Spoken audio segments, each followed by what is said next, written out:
the first to know Nsem-Pii TV. Reporting live from the Ghana Bar Association conference a ɛkɔ so ɛwɔ Waa.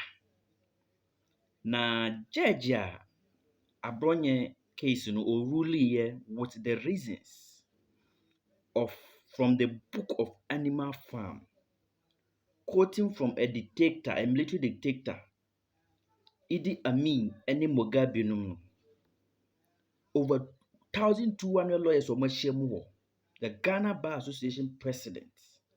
Wɔn nyinaa agye agu judge yi akyi. Sɛ judge a wanya 30 years at the bar, etumi ma saa ruling ne deɛ a, ɛna the necessary thing must be done. And the judge no anhwɛ yi a, the Ghana Bar Association is going to pass a resolution on him to be chased from the bar.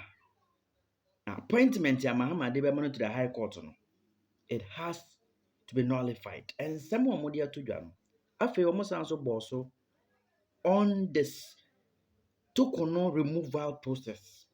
Sɛ Ghana Bar Association pass resolution sɛ wɔn nyinaa te rules ansa na process na follow no a wɔn fail yɛ no, ɛno nso wɔn aka ho asɛm. Yɛnkɔ na yɛnkɔ tie wɔn.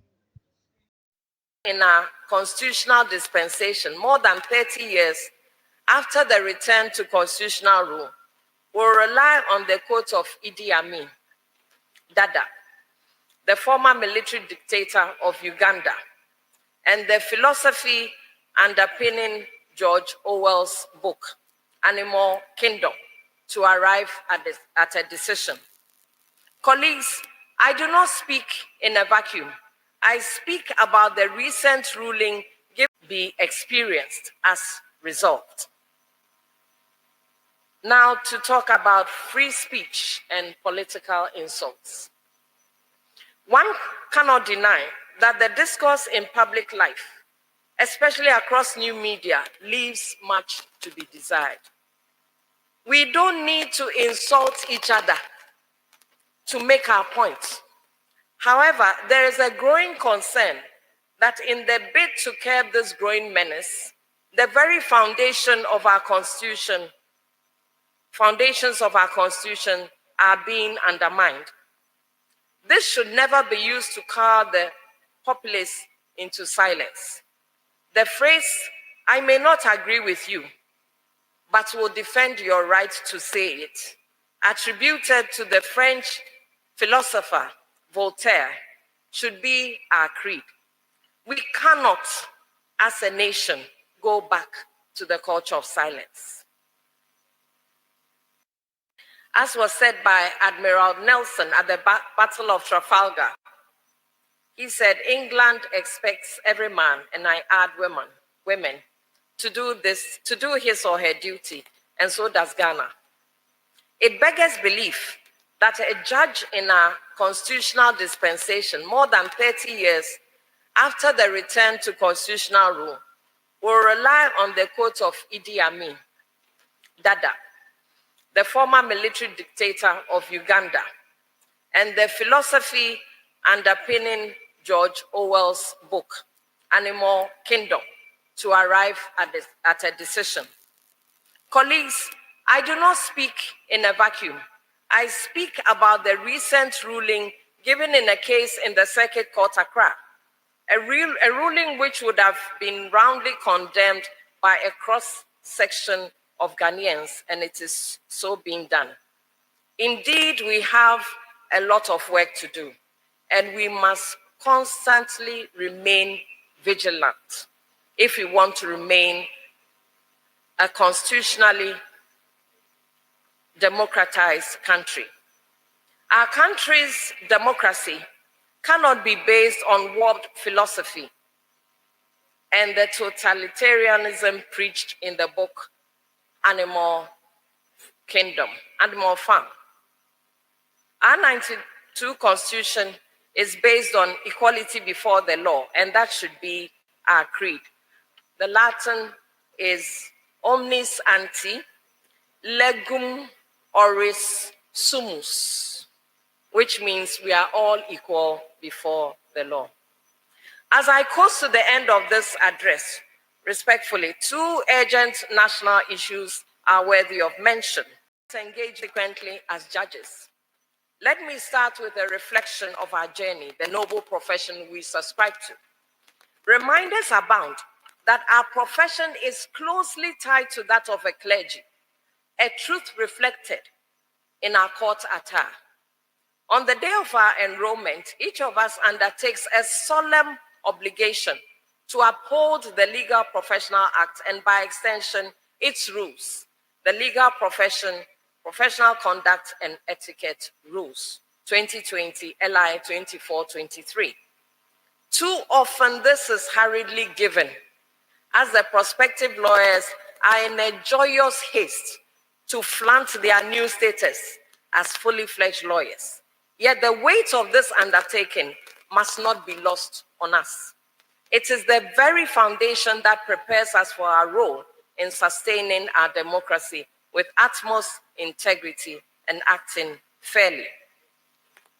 The Constitution of the Ghana Bar Association enjoins us to protect the independence of the judiciary. This is a duty the association does not take lightly, and from time immemorial, the bar has fiercely performed this duty. My learned friends, we are all aware that Article 146 of our 1992 Constitution has come under severe scrutiny in recent times. For the first time under the Fourth Republic, it's been evoked in respect of a Chief Justice. The position of the bar must be stated clearly in this regard. The bar recognizes the fact that the power of removal can be exercised under Article 146, but the bar's major concern relates to the process. In the absence of specific rules of procedure, the sketchy process potentially lends itself to arbitrariness and a lack of fairness. Hence, the bar's resolution on the matter, which was as follows. The Ghana Bar Association hereby also calls for the immediate enactment of clear and comprehensive regulations relating to matters under Article 146 of the Constitution of the Republic of Ghana to ensure transparency, accountability, and fairness in all proceedings involving Superior Court justice, particularly in the context of the impeachment or removal of such officers. This resolution was passed and publicized by 30th April 2025. However, no rules were produced. It is commonly said that justice should not only be done, but manifestly be seen to have been done. The lack of an enactment for such rules in the case of the removal of the fourth highest person in the nation should be a matter of concern for all of us. These rules should have been known to all and sundry before the commencement of the process, as it greatly affects the standard to be met. It ends up being an unfortunate precedent which lacks fairness, a situation that calls for redress, if indeed we are custodians of justice. We all deserve justice, from the well-endowed in society to the less endowed, from those who wield political power to those who don't, from those who have economic power and those who don't, from those who dispense justice to those who receive justice. We all deserve justice. The effects of another resolution passed at our mid-year conference on the assignment of cases electronically is also yet to illegal mining referred to as galamsey, and some treatment received by lawyers providing services to clients.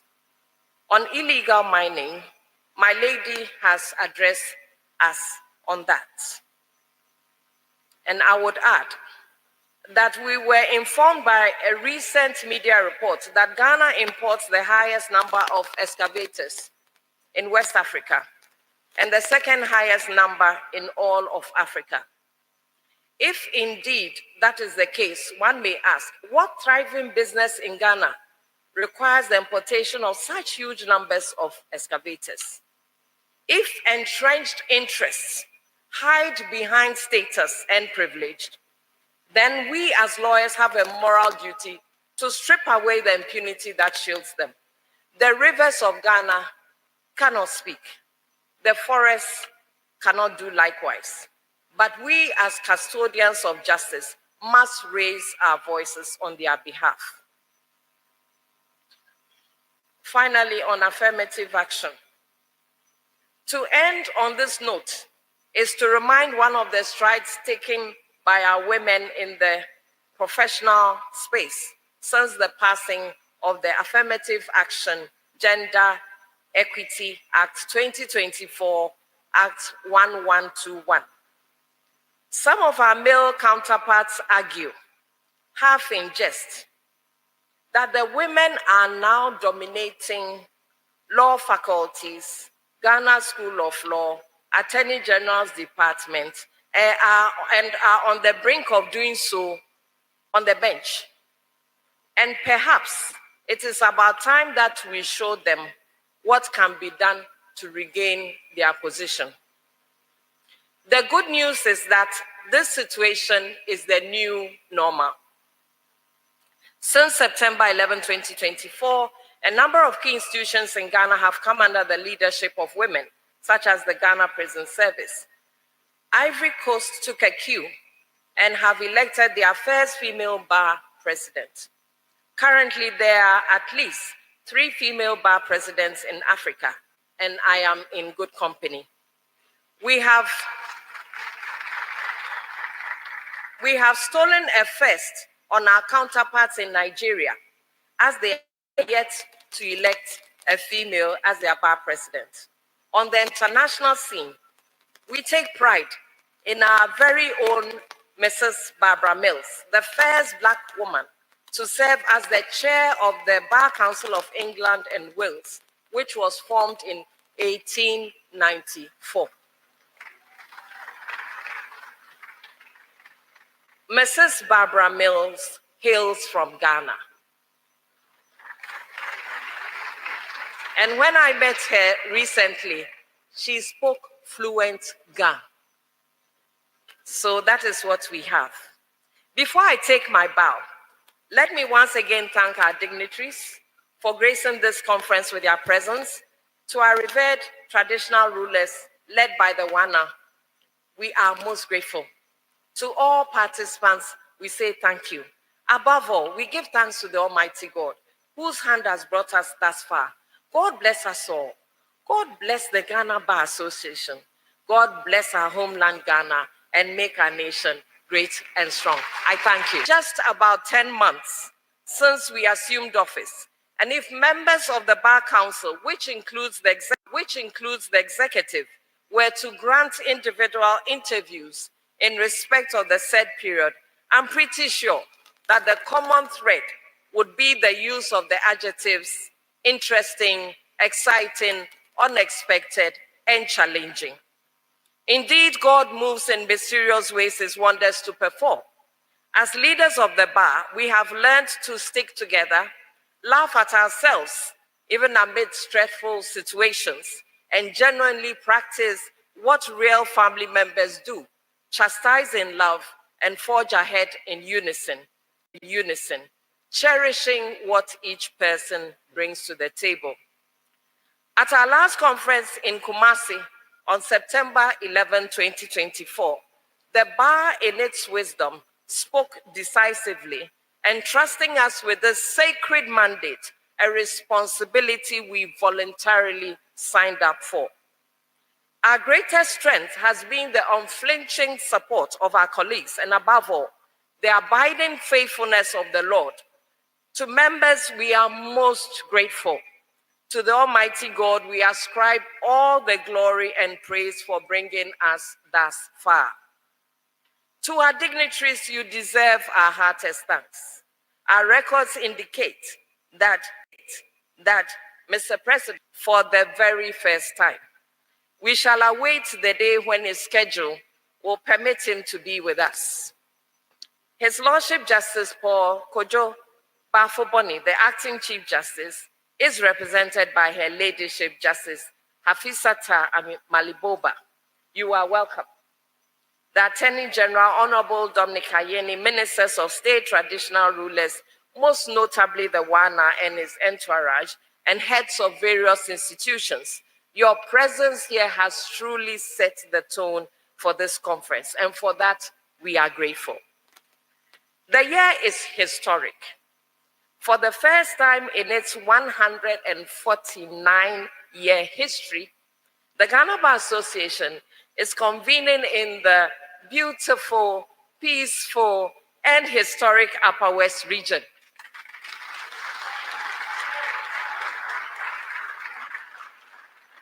Over 800 participants are present, some of whom have traveled not less than 687 kilometers by road from the coastal regions to experience this historic event. The interesting reveal is that this place is home to quite a number of distinguished lawyers. And the president of the Upper West Bar has mentioned some of the names of these illustrious persons. May I kindly invite all lawyers here present who hail from this region to rise briefly for recognition.